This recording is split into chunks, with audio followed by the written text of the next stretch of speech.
Hi, today we are going to discuss about the hypertrophic scars and keloids.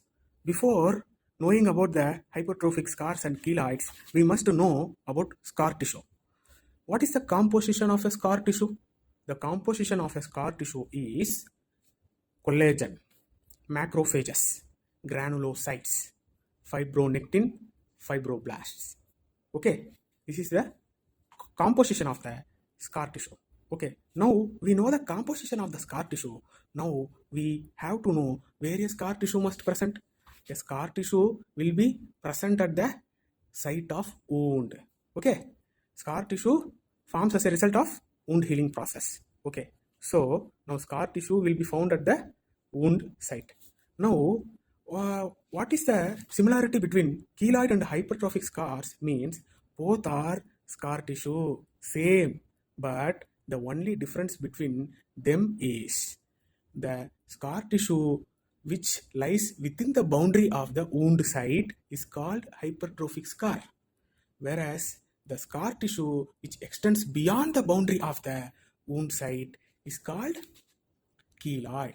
Okay, now a wound is there, a wound has a boundary, scar will be obviously formed. Okay, if the scar tissue extends beyond the boundary, it is called keloid. Scar tissue forms, but it does not extend beyond the boundary, which is called hypertrophic scar. Okay, now we know clearly the difference between them. Now, what is the pathogenesis of this hypertrophic scar and keloid formation? The pathogenesis is prolongation of the inflammatory phase of the wound healing. Now, we have to know what are the phases of wound healing. There are three phases of wound healing. Number 1, inflammatory. Number 2, proliferative. Number 3, remodeling. In these three phases, the first phase is inflammatory. Prolongation of the inflammatory phase leads to the formation of hypertrophic scar and a keloid. Okay, now the keloids will be more commonly found in a triangular area, an imaginary triangle.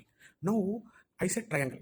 A triangle must have 3 points which are connected to each other. Okay, now the 3 points on our body is a point will be in a xiphisternum and the remaining 2 points will be on the shoulder tips. Okay, now joining these 3 points you get a triangle and it is the more common site for the keloid formation.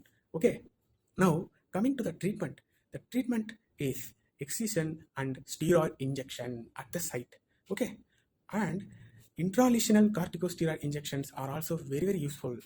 Now, what is the best prognosis here? The keloids have poor prognosis, whereas the hypertrophic scar has good prognosis. Okay, thank you. Bye bye. Like, share, subscribe. Bye bye.